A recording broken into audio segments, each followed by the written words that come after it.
Před pár dny mi přišla tohle malá krabička od Ambitfullu, v které by se mělo nacházet nové světlo od Ambitfullu, které právě teď uvedli na trh. Takže mi ho Ambitfull poslal, abych na něj udělal recenzi. Děkuji moc krát a jdeme na to. Čau, já jsem Štěpán a dneska se podíváme na toto nové světlo Ambitfull A1 Mini.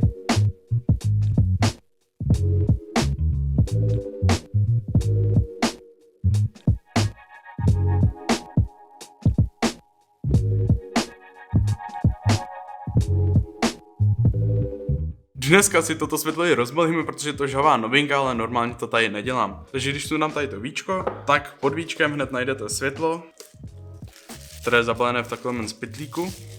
Takhle už mám to krásný nový světlo. Tak a pod ním v krabičce, tak tady máte nějaký USB-C kabel na nabíjení, abyste měli. Není nějak extra dlouhý, myslím si, že to bude tak asi zhruba půl metru, ale myslím si, že to úplně dostačuje, když to máte jenom na nabíjení. Tak a pak když tu dáte i ten plast, tak tady najdete redukci. Tak tady najdete takovouhle redukci z Cold Mount na 1/4 palce, abyste si vaše světlo mohli přidělat na nějaký foťák nebo kameru. A pak už tady jsou jenom nějaký papíry a manuál. Ambitfull A1 Mini by měl být nástupce světla Ambitfull A1, které už Ambitfull prodává. Toto světlo si můžete koupit na Amazonu za 1100 korun, což si myslím, že je velmi dobrá cena i oproti konkurenci, protože kdybyste chtěli nějaký konkurenční světlo RGBčkový, který je takhle dobře zpracovaný, tak byste ho těžko hledali. Jak už jste viděli, tak v balení najdete samotné světlo, potom USB-C kabel na nabíjení a pak takhle redukci z Cold Mount na 1/4 palce. Osobně jsem fakt rád, že to dodávají přímo v balení a nemusíte to řešit. Je dobrý, že Ambitfull už přemýšlí dopředu a rovnou to dodá, protože vy byste si to sice mohli koupit na AliExpressu do nějakých 100 korun, ale i tak si myslím, že je dobrý, že to tady dodávají. Toto LED světlo má RGB barvy a můžete si zde nastavit RGB barvy v celé škále. A můžete si zde nastavit až 36 000 barev, anebo si zde můžete nastavit i bílé světlo, u kterého můžete měnit teplotu od 2600 Kelvinů do 8500 Kelvinů. Když máte světlo zapalené na 100%, tak vám svítí světelností až 1000 lumenů, což je opravdu hodně. A ještě zde máte zároveň přednastavených několik nějakých různých režimů, blikacích,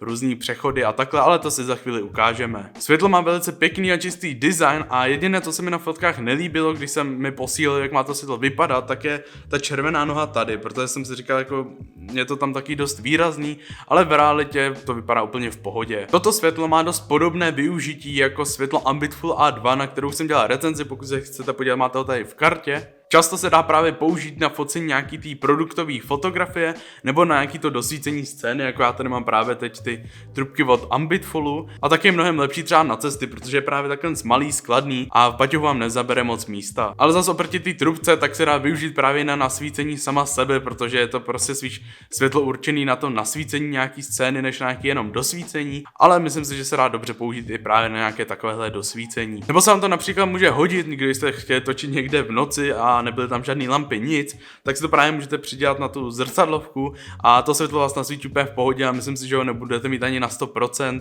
ale bude vám stačit klidně možná i 30%, abyste vůbec mohli do té kamery koukat. A zároveň budete furt dobře nasvícený. Na světle najdete malý LCD displej, na kterém vidíte nastavení všech barev a režimů. A tenhle displej má dobrý jas, takže je i dobře vidět někde venku. Světlo se jednoduše ovládá pomocí 5 tlačítek a to si za chvíli ukážeme na top-down záběru. Světlo je opravdu kvalitně a bytelně vyrobené a má celkovové tělo z hliníku a díky tomu se může zdát, že bude těžký. Váží sice nějakých 265 gramů, a což není teda furt moc, je to docela málo, ale když ho máte v ruce a tím jak je malý, tak působí docela těžce. Ale když ho budete mít někde v baťohu, tak si ho ani nevšimnete. Ve světle najdete 4200 mAh baterii, díky kterému vám světlo vydrží svítit zhruba 2 hodiny při 100% svícení. Což můžu potvrdit, vydrží to fakt dlouho, ale když se vám jak hodně svítí, tak si myslím, že ani moc z vás nebude využít toto světlo na 100%, takže vám vydrží ještě mnohem déle. A kdyby vám to i tak nestačilo, že to vydrží 2 hodiny, tak si to můžete normálně přes USB-C konektor připojit do zásuvky nebo do powerbanky a svítit tak dlouho potřebujete. Světlo se nabíjí pomocí USB-C konektoru na spodní straně a nabíjení vám zabere zhruba ty 2 hodiny, což si myslím, že je dost dobrý čas, protože nabíjíte 2 hodiny a zároveň vám i vydrží ty 2 hodiny. Světlo jde díky závitu 1/4 palce na spodu přidělat na nějaký stativ, anebo díky přidělané redukci se můžete přidělat právě na foťák nebo kameru. Co se mi opravdu na tomto světle líbí a má to i ta první verze Ambitful A1, tak je tato noha. Tady je, jak jsem říkal, také červená, že se mi to moc nelíbilo, ale vlastně mi to vůbec nevadí. A tato noha slouží k tomu, že si můžete díky tomu mnohem lépe nastavit to světlo, protože vlastně si ji takhle vyndáte a můžete si nastavit jednoduše ten úhel toho světla, jak potřebujete, a nemusíte řešit žádný další kloup. A díky té noze si ho zároveň můžete ji dobře položit na stůl, jak to já mám tady právě teď, že si prostě tou nohou to světlo hezky podepřete. Zároveň můžete s tím světlem i díky té noze takhle srotovat, takže můžete mít i na vejšku, kdybyste potřebovali nějak nasvítit víc, třeba jednu stranu tváře, nebo nevím, na co byste to přesně využili, ale je dobrý, že to tady jde. Na světle najdete víc závitů než jen ten ze spoda, takže si to světlo můžete jakkoliv přidělat, anebo si do těch závitů můžete přidělat něco se šroubem. Na světle najdete 48 studených bílých ledek, 48 teplých bílých ledek, díky kterým právě si můžete nastavit tu teplotu bílé barvy od těch 2600 Kelvinů do těch 8500 Kelvinů. A zároveň je zde 42 RGB ledek, díky kterým si právě můžete nastavit tu RGB barvu v celém spektru. Bohužel tohle světlo nejde připojit k Ambitful aplikaci jako předchozí světla Ambitful A1 a Ambitful A2, ale zas na druhou stranu to chápu, protože kdybyste to měli i u tohohle z toho levného světla, tak by se vám asi úplně nevyplatilo si kupovat tu větší verzi, která má právě nějaké ty výhody, a tohle je jedna z nich. Tohle je nějak taková nevýhoda, ale prostě v balení není žádný přenosný pytlíček nebo něco, do čeho byste si to světlo mohli dát, ale tím, jak je to světlo malé, tak já jsem to vyřešil tak, že si vezmu normálně vak na brejle a dám si to do něho a úplně mi to postačí. A ještě kdyby byl v balení i nějaký ten difuzor, jako mělo to světlo Ambitful A1, tak by to taky bylo super, ale opět chápu, že je logický, že to nedali i sem, protože fakt pak k čemu byste si kupovali tu větší verzi Ambitful A1. Ale i tak bez něj je to světlo dost měkké a stačí to. Teď si ukážeme, jak se samotné světlo ovládá. Světlo zapnete velice jednoduše, a to pomocí tohohle z toho přepínače nahoře. Mně osobně se ten přepínač líbí mnohem víc než ten u třeba trubky, co je ten Ambitful A2, kde vlastně máte tady ten pojezdnej u tohohle, takže hned to máte zapnutý. U toho Ambitful A2 to musíte držet a to mi nepřijde tak dobrý, a tohle se mi líbí mnohem víc.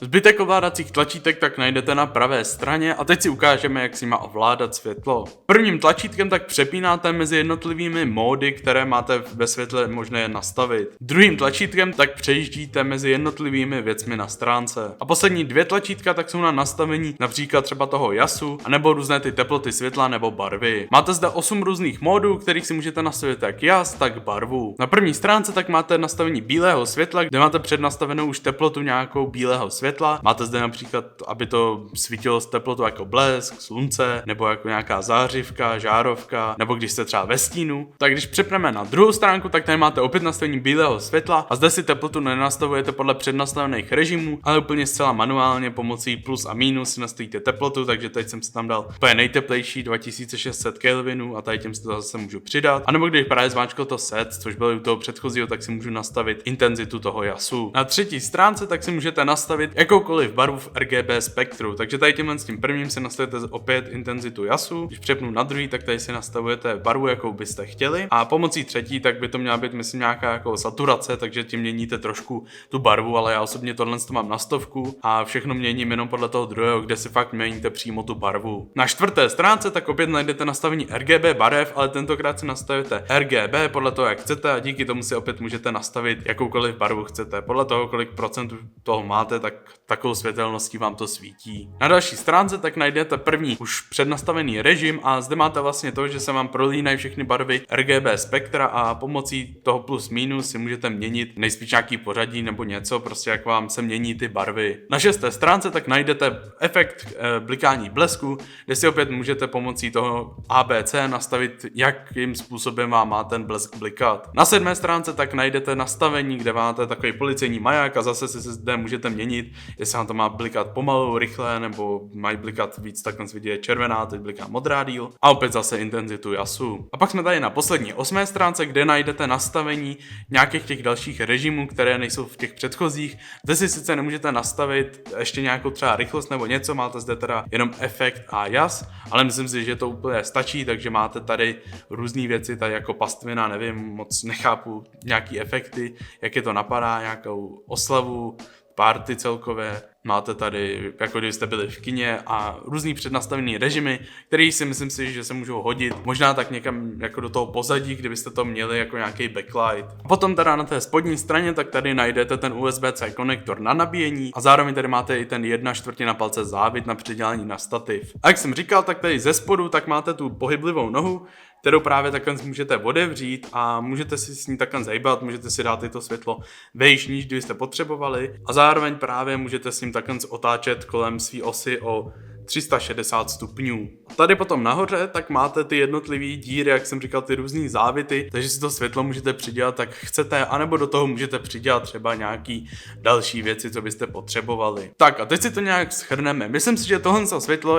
je úplně vhodné pro všechny, ať už natáčíte videa nebo fotíte. Pokud už natáčíte videa, tak to můžete právě využít na nějaký takovýhle barevný dosvícení, buď barevným nebo bílým světlem, ale zároveň tím, jak hodně tohle světlo svítí a je dost měkký, tak byste to mohli právě použít i jako hlavní světlo na nasvícení. Určitě bych ho fakt doporučil všem fotografům, protože se skvěle hodí na focení. Hodí se právě jak na nějaký dosvícení těch produktových fotografií, kde si to hezky nasvítíte, tak zároveň na nějaký ty portrétový, kde jste chtěli dělat nějaký ty fotky, kde jste nasvícený z těch stran, anebo klidně i jako nějaký backlight. Díky tomu, že tohle světlo je tak malý a skladný, tak ho klidně můžete mít pořád v baťohu hozený, protože nikdy nevíte, kdy se vám nějaké takové světlo může hodit, a je dobrý podle mě ho nosit furt sebou v baťohu, protože sice váží 1/4 kila, ale myslím si, že oproti tomu zbytku věcí, co máte v baťohu, si ho nevšimnete. Světlo za cenu 1100 korun rozhodně stojí, protože si myslím, že když jste hledali nějaký konkurenční, tak za tuhle cenu neseženete takové, které by takhle hodně svítilo. A je opravdu super ta ohebná noha, díky kterému si jednoduše můžete nastavit ten úhel světla. Odkaz na toto světlo tak najdete v popisku videa. Ale pro tuhle recenzi na světlo Ambitful A1 Mini to bylo všechno. Děkuji moc Ambitfulu za zaslání tohohle z toho světla, doufám, že se jim bude moje recenze líbit. Pokud se líbila i vám, můžete určitě hodit like. Pokud se vám líbí moje tvorba, můžete určitě zanechat odběr a uvidíme se opět někdy jindy. Mějte se a čau!